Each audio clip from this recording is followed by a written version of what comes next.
चिल्ला के बोली, अरे नेक मेरी गैया को पकड़ो, दूध दोहनो है, अरे नेक या को पकड़ लियो। इतने में ही ठाकुर जी ने महाराज अपने सुंदर पराक्रम से वह गैया को पकड़ लियो और गैया को पकड़ के बोले, कहो श्री जी कहा सेवा करें आपकी। बोले, आज मैया ने हमको सेवा दी है कि जाओ गैया को दूध दोहे के लाओ। हम दूध दोहे में आई हैं, लेकिन ये गैया रुके ही नहीं रही है। ठाकुर जी बोले, दूध धोना आवे तुम पे? बोलो, क्यों नहीं आवे, नेक दोहे के दिखाओ। अब जैसे ही श्री जी फिर छुए बैठी, गैया फिर भागने लगी। तब ठाकुर जी कह रहे हैं, देखो हम दोहे के दिखाएं आपको, गैया को दूध कैसे दोहो जाए। किशोरी जी कह रही हैं, तुम पे कौन गैया दुहावे को, तुम्हारे लक्षण गैया दोहे वाले तो लगना रहे हैं। ठाकुर जी बोले, क्यों, हम या जन्म के नहीं, हम तो जन्म जन्मांतर के ग्वाला हैं, हम गैया कौन दोहे सके। बोले, कनक सोने की बाल्टी हाथ में लेकर के और अधपैया आधे आधे घुटनेन पे बैठ गए और कह रहे हो गैया दोहे में आई है। हम सब जाने तुम्हारी बातन ने, तुम ये गैया वैया चरावे ना आओ सघन कुंज में। ठाकुर जी बोले, तो फिर क्यों आवे हम। बोले, हम जैसी सुंदर नई नवेली गोपीन को देखवे के काजे आओ तुम, तुम्हारी सब बातन ने जाने हम। यशोदा मैया और नंद बाबा के आगे कोई बहानो चाहिए या हमारे गैयान को बहानो बना के आओ कि गैया चरावे जा रहा हूं। तुम्हारी सब करतूतन ने जाने या वन में आके सघन कुंज में आके गोपीन को ताड़ हो आप तो।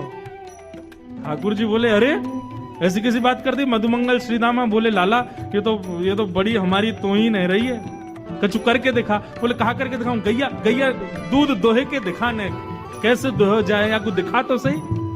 ठाकुर जी बैठ गए, सोने की बाल्टी है नीचे धरी है, गैया भी आनंद ले रही है। आज आनंद आवेगा ठाकुर जी की और किशोरी जी की मधुर लीला चल रही है और ठाकुर जी दूध दोहे रहे हैं। अब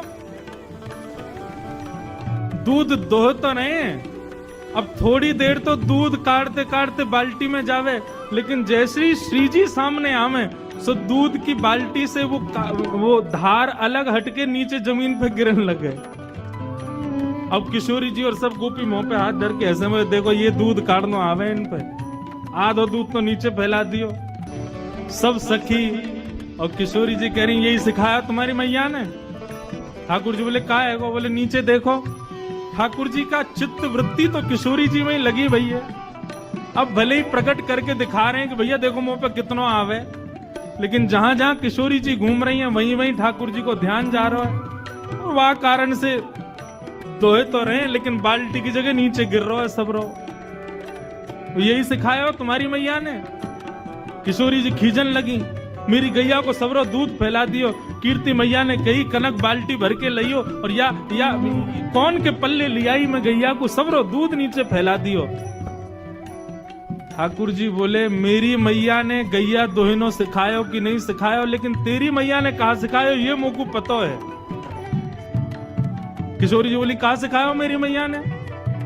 ठाकुर जी बोले, तुम्हारी मैया ने तो तुमको गुस्सा करवा सिखायो। इतने में मधुमंगल पूछो, लाला गुस्सा भी ऐसो वैसो ना कर रही हैं तो कैसो कर रही हैं। बोले, लाला जैसे घर के खसमते बाकी घरवारी रूठे ना, बातें लड़े काहे, ऐसी श्री जी तोते लड़ रही है।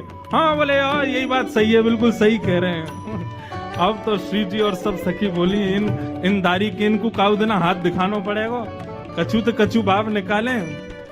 लाला श्री जी तो पे ऐसे गुस्सा करें, बुरो मत मानियो, जैसे कोई खसम पे बाकी घरवारी गुस्सा करे। हमें तो ऐसा लगा ये अधिकार मान चुकी हैं। सब सखी ललिता विशाखा पीछे डंडा लेके भागी। बोले, अभी बताएं ज्यादा संबंध बना रहा है, हमारी श्री जी या कार्य कलूटे को खसम मानेंगी अपनों। जैसे तैसे लड़ते झगड़ते हुए ठाकुर जी ने आधी बाल्टी दूध भर दिया। अब श्री जी को तो ले जाके कीर्ति मैया को देना था, देखो हमने दूध काढ़ो है। अब जैसे ही दूध काढ़ करके अब दूध पूरा है गया, गैया चली गई और दूध के झागन को ठाकुर जी बढ़िया मिला रहे हैं। वाह देख कहा बढ़िया दूध निकालो। श्री जी बोली, लाओ चलो अब दे दो। ठाकुर जी बोले, नहीं मिलेगो, ये तो हमने निकारो है, हमारे सब ग्वाल बाल भूखे हैं, हम भूखे हैं, हमारे सबरे बंदर भूखे, हम पीवेंगे या को। ललता विशाखा क्रोध करने लगी, बोले अभी बताएं तो को पीवे को दूध, अपने घर को गैया को पी, हमारी गैया को काई को पी रहा है। ठाकुर जी बोले निकारो कौन ने, निकारो हमने, तो हम पीवेंगे। और ये हमारे सखा सबरे बेचारे सुबह से भूखे प्यासे दूध पीवेंगे, बढ़िया बढ़िया काढ़ो हमने। अब तो किशोरी जी चरणन में बैठ गई, बोले भैया अब यहाँ लड़वे तो काम नहीं चलेगो, ने थोड़ी सी अपनी लाज जाए तो कोई बात ना, ने माफी मांग लो।